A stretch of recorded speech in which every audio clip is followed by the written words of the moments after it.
Hi, my name is Laura Galloway, and I'm a first-time author of the memoir Dalvey, 6 Years on the Arctic Tundra, which is a story of my life leaving New York City as a media executive and moving to the Arctic tundra where I lived with a group of Sami reindeer herders for 6 years.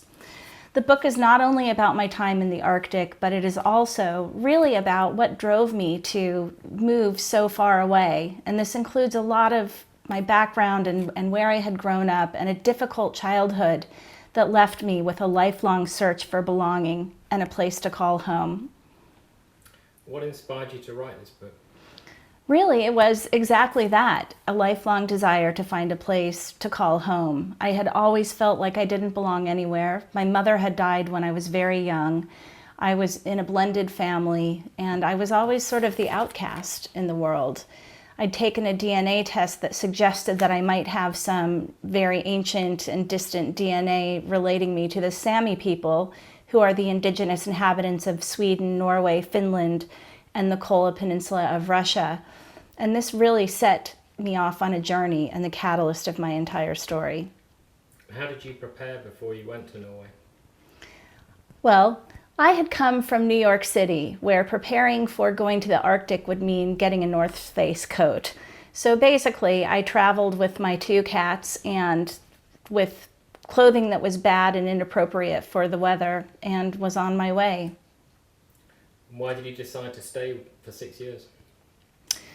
I had dated a reindeer herder, the reason why I had actually moved to this particular village called Kautokeino, for about 6 months. And then one night in the dead of winter, the reindeer herder left, and I had a decision to make. Would I leave or would I stay? I made the decision to stay because I had so much to learn in this place.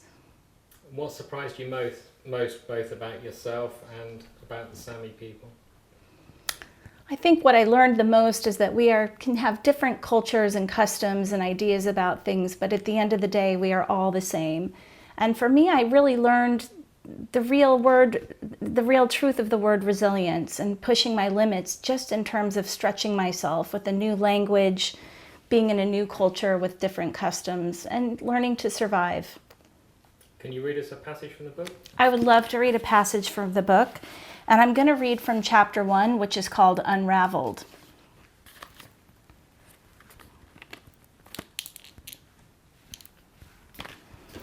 Freezing cold and tired, I'm holding on to a long green tarp alongside a handful of others, guiding reindeer into an enormous holding enclosure in a remote part of the Norwegian Arctic.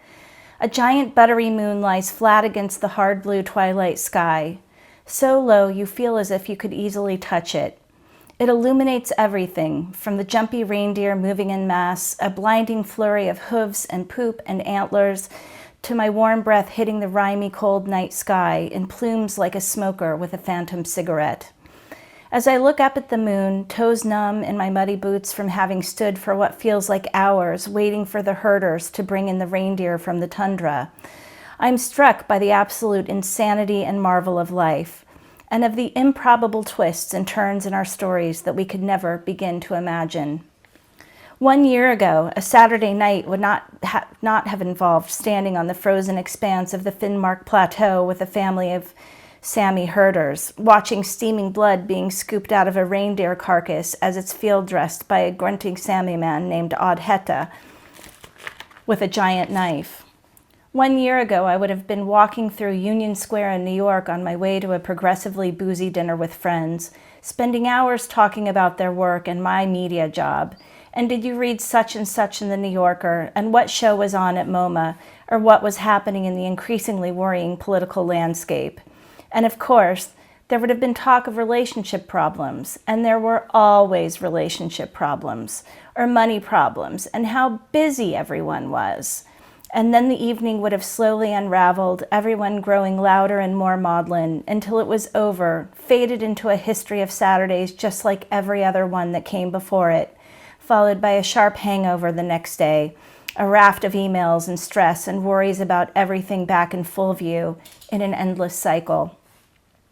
Those days were now far behind me, a distant memory of the person I was, tucked away like the dozens of utterly useless high-heeled shoes that sat with all of my other earthly possessions in a storage area some 2,000 miles away in Manhattan, collecting dust and losing relevance. In my old life, tomorrow I would be heading to City Bakery for an iced coffee, with crippling anxiety about the Monday to come and how I would hang on one more day in a life that was becoming unimaginable to an extent of which no one around me was really aware, unless you happen to be the lucky recipient of a spectacular late-night Laura Galloway Ambien and red wine phone call. I was breaking open and falling apart, and to reveal this weakness and vulnerability to anyone might have caused me to die of shame.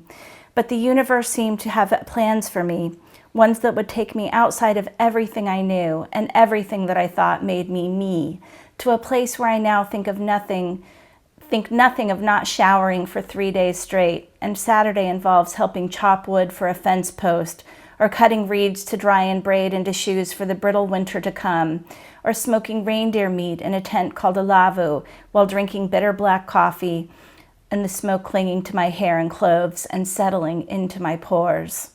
This is a place where you have to be with yourself because there are no distractions, only work and nature and time.